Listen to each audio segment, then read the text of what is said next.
Om Shanti. Good morning. अव्यक्त मुरली 9 जून 2024। बाबा की मीठी मीठी मुरली हम मीठे मीठे बच्चों के मीठे मंथन के लिए। मंथन शुरू करने से पहले सर्वशक्तिमान शिव बाबा की शक्तिशाली किरणों के नीचे बैठ जाते हैं और अनुभव करते हैं कि सर्वशक्तिमान पिता की संतान मैं मास्टर सर्वशक्तिमान आत्मा हूं। ये मुरली अव्यक्त बाप दादा के रिवाइज कोर्स 15 फरवरी 2000 की अव्यक्त वाणी है। मुरली का शीर्षक है मन को स्वच्छ, बुद्धि को क्लियर रख, डबल लाइट फरिश्ते स्थिति का अनुभव करो। तो आज हम इसकी गहराई में जाएंगे कि स्वच्छ मन क्या है, क्लीन और क्लियर बुद्धि क्या है। दूसरा, डबल लाइट हम फरिश्ता कैसे बन सकते हैं। तुरंत दान महापुण्य का मतलब क्या है। और विघ्न युक्त, समस्या मुक्त, मेहनत के पुरुषार्थ मुक्त, 3 मुक्ति के ऊपर बाबा ने बात की है। वो क्या है, तो उसकी हम सब गहराई में जाने वाले हैं। अव्यक्त मुरली है, बहुत ही श्रेष्ठ मुरली है। मुरली को बार बार पढ़ने की आवश्यकता है। तो आज बाप दादा अर्थात निराकार शिव बाबा और ब्रह्मा बाबा अपने स्वराज्य अधिकारी बच्चों को देख रहे थे। स्वराज्य अधिकारी किसको कहा जाता है? जिसका स्व के ऊपर पूरा राज हो। स्व माने मैं आत्मा, मुझ आत्मा के ऊपर पूरा राज्य हो। यानी 5 स्थूल कर्मेंद्रियां, आंख, नाक, कान, मुख, त्वचा, इन 5 के ऊपर संपूर्ण अधिकार। और 3 सूक्ष्म कर्मेंद्रियां, मन, बुद्धि, संस्कार, इनके अधिकारी। ऐसे बच्चों को बाप दादा देख रहा था। देखिए, स्वराज्य हम सब ब्राह्मण जीवन का जन्म सिद्ध अधिकार है। स्वराज्य नहीं तो माया का राज्य होगा, किसी न किसी का तो राज्य होगा ही, है ना। तो बाबा ने कहा हर एक ब्राह्मण को स्वराज्य के तख्त नसीन बाप दादा ने बना दिया है ना। कब बनाया? जैसे हम ब्राह्मण बनते हैं तुरंत सबसे पहला पाठ ही तो बाबा ये पढ़ाता है। जितना स्वराज्य स्थिति बाबा ने कहा बनते हो, उतना ही अपने में लाइट और माइट का अनुभव करते हो। लाइट क्या होती है और माइट क्या होती है? लाइट माने होता है प्रकाश और माइट माने होती है शक्ति। तो प्रकाश मतलब 2 और 1 लाइट का मतलब होता है हल्का, और 1 लाइट का मतलब होता है रोशनी। तो जितना आप आत्मिक स्वरूप की रोशनी फैलाओगे उतना ही हल्के भी रहोगे, भारी नहीं होगे, और उतना फिर माइट का भी अनुभव करोगे, उतनी शक्ति का भी अनुभव करोगे। तो लाइट और माइट का अनुभव करना मतलब लाइट रहना है, लाइट स्वरूप स्थिति का अनुभव करना है, और माइट की फीलिंग करना है। तो वो मेहनत हम सबको करनी है ना। बाबा ने हर एक के बच्चे पर मस्तक पर लाइट का ताज देखा, तो लाइट भी है और ये लाइट चमक रही आत्मा रूपी। बाबा ने कहा जितने अपने में माइट धारण की होगी ना, उतना ही नंबरवार लाइट का ताज चमकेगा। आप देवी देवताओं के पीछे वो दिखाते ना, तो जितना लाइट होंगे हम, जितना शक्तिशाली होंगे, उतना वो लाइट चमकेगी।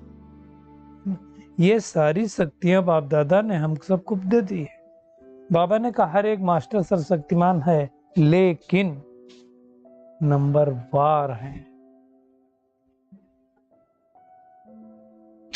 ये बात है ना। क्यों? क्योंकि धारणा करने में नंबरवार है। शक्तियां हैं, सब शक्तियां हैं, नॉलेज भी है, धारणा भी है, लेकिन बाबा ने कहा एक बात का अंतर पड़ जाता है। कौन सा अंतर पड़ जाता है?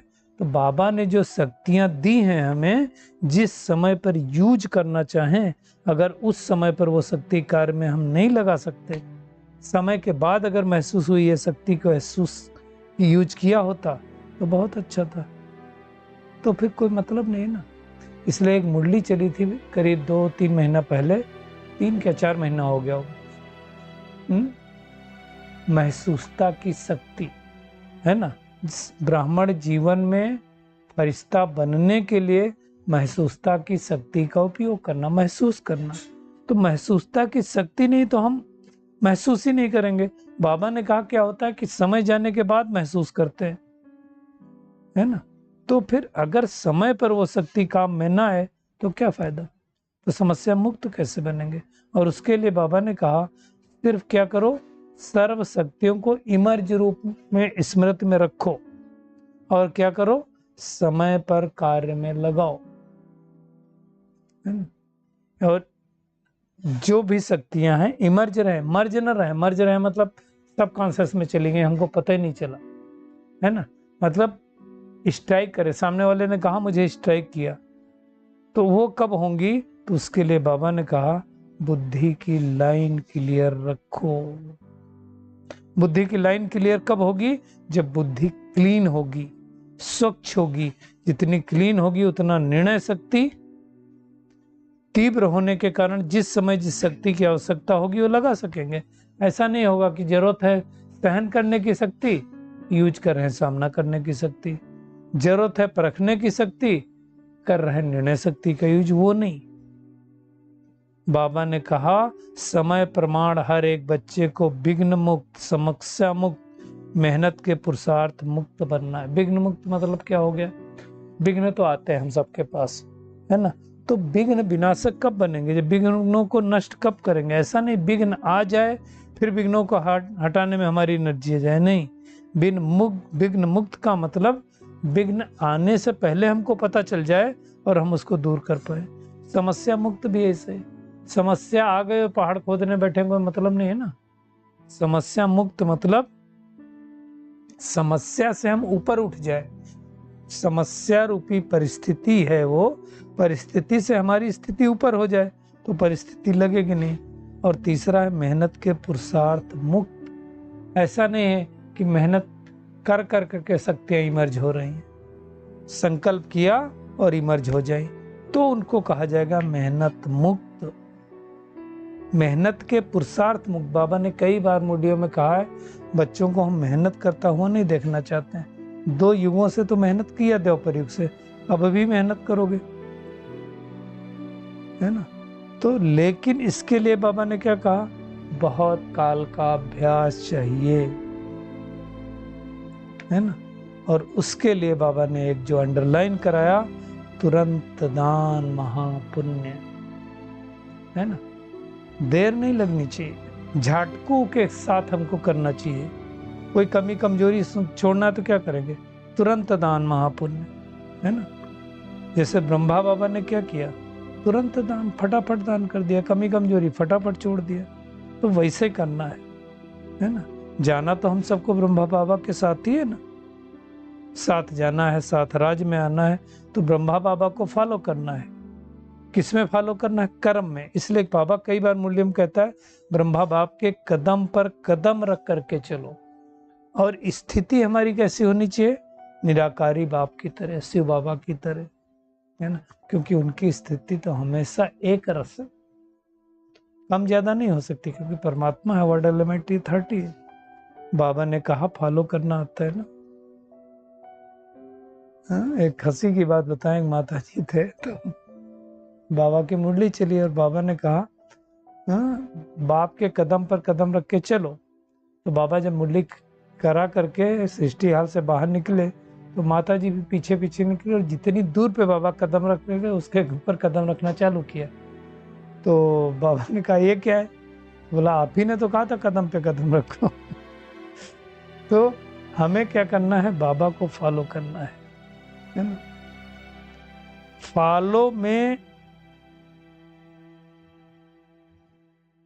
फॉलो करने में मतलब क्या, क्यों, कब, कैसे, ये नहीं आना चाहिए।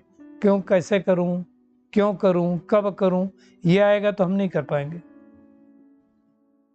क्योंकि व्यर्थ संकल्प आने के ये 5 शब्द कारण हैं, क्यों, क्या, कैसे, कब, कहां। ये हमेशा दादी गुलजार बोलती थी, दुखी होने के 5 शब्द, why, what, where, when, why. ये क्यों, कब, कहाँ, कैसे। तो बाबा कहता है फॉलो फादर में ये शब्द समाप्त हो जाता है। क्यों क्यों, क्यों क्यों वो नहीं, ऐसे करना, वैसे नहीं, ऐसे करना है। और उसके लिए बाबा ने कहा अपने मन को स्वच्छ बनाओ। मन स्वच्छ कैसे हो? मन स्वच्छ करना है तो एक ही तरीका है कि मन के अंदर जो संकल्प आ रहे, उन संकल्पों के ऊपर ध्यान दो। संकल्प कहां से आ रहे हैं? तो जो इंफॉर्मेशन हम ले रहे हैं, चाहे प्रिंट मीडिया, सोशल मीडिया या कहीं से भी हम ले रहे हैं, उस पर ध्यान दो। आजकल तो सबके हाथ में है सारी चीजें। क्या देख रहे हैं मोबाइल में, यूट्यूब में क्या देख रहे हैं, फेसबुक इंस्टाग्राम में क्या देख रहे हैं, उस इंफॉर्मेशन पे कंट्रोल करेंगे तो मन हमारा स्वच्छ होगा, है ना। बाबा ने कहा अपने मन को स्वच्छ रखो, क्योंकि स्वच्छ मन नहीं होगा तो मन में व्यर्थ चलेगा, नेगेटिव चलेगा। बाबा ने तो इतना भी कह दिया, बहुतों के मन में अभी भी व्यर्थ और नेगेटिव के दाग हैं छोटे बड़े। तो अगर मन को स्वच्छ बनाना है तो मन का जो इंफॉर्मेशन है वो स्वच्छ चाहिए, अच्छा चाहिए, श्रेष्ठ चाहिए, है ना। व्यर्थ और नेगेटिव तभी आएगा जब रॉ मटेरियल व्यर्थ और नेगेटिव होगा। इसके लिए बाबा ने क्या कहा, अगर मन स्वच्छ नहीं है, व्यर्थ है, तो क्या होगा, पुरुषार्थ की स्पीड तीव्र गति की नहीं हो सकती, रुकावट आएगी। और उसके लिए बाबा ने कहा क्या करो, हर एक आत्मा के प्रति शुभ भावना और शुभकामना रखो, सबके प्रति। अगर हर एक आत्मा के प्रति शुभ भावना शुभकामना है, उस आत्मा के प्रति जिससे मुझे नहीं बनती उसके प्रति भी, जिससे बनती उसके प्रति तो रखते हैं। जो मेरा तथा कथित, वैसे तो दुश्मन कोई होना नहीं चाहिए, है उसके प्रति शुभ भावना, ये शुभ स्वच्छ मन है।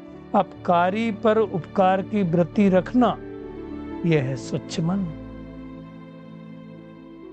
अगर किसी भी आत्मा के प्रति या अन्य आत्मा के प्रति या खुद के प्रति भी व्यर्थ संकल्प आ गया तो स्वच्छ मन नहीं कहा जाएगा। तो यह है स्वच्छ मन।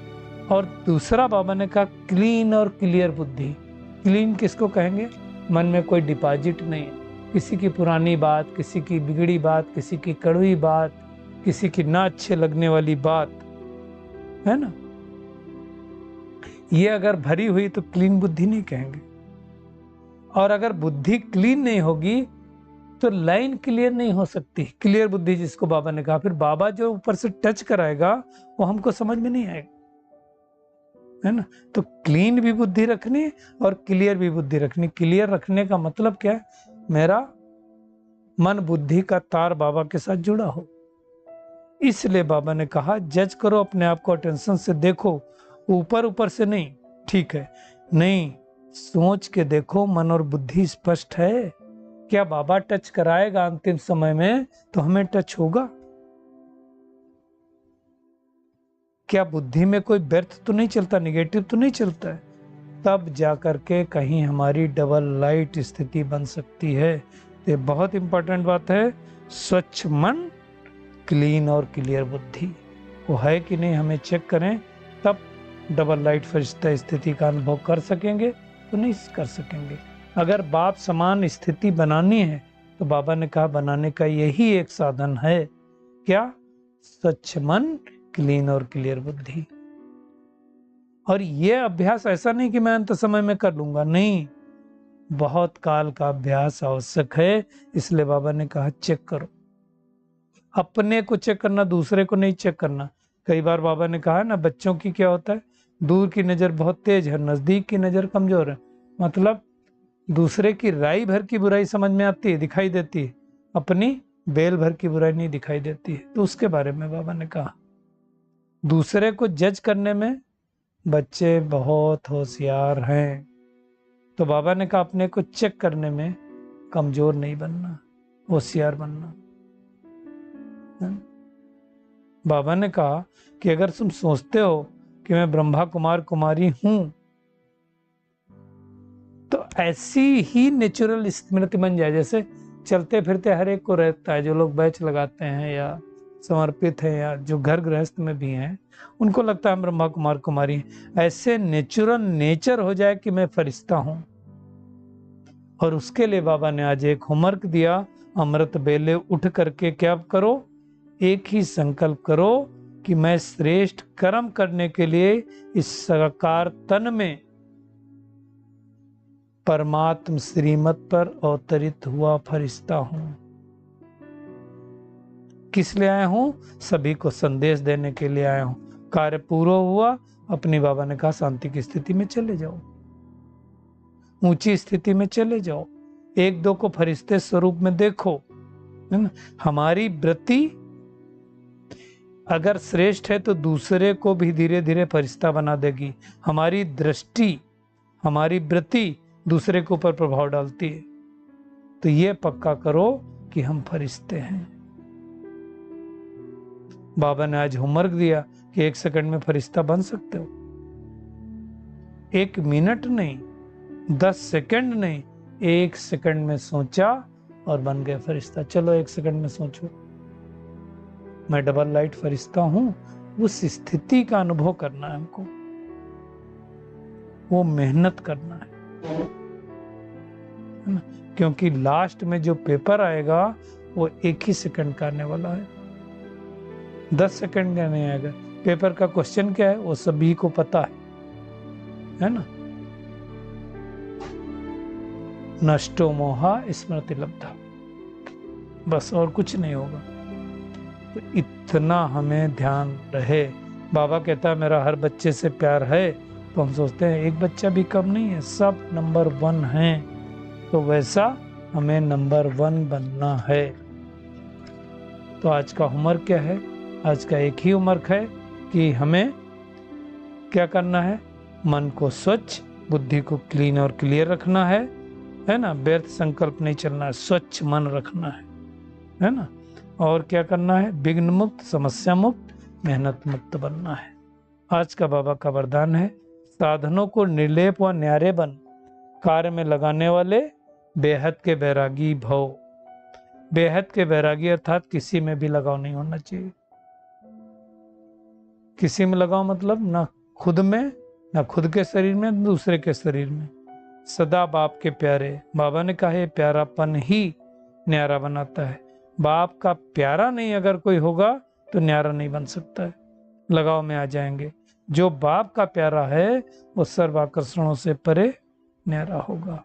और इसी को बाबा ने कहा निर्लेप स्थिति, है ना। मतलब कोई भी हद के आकर्षण में नहीं आने वाले, साधनों के भी हद में नहीं आना चाहिए, है ना। साधनों को भी निर्लेप और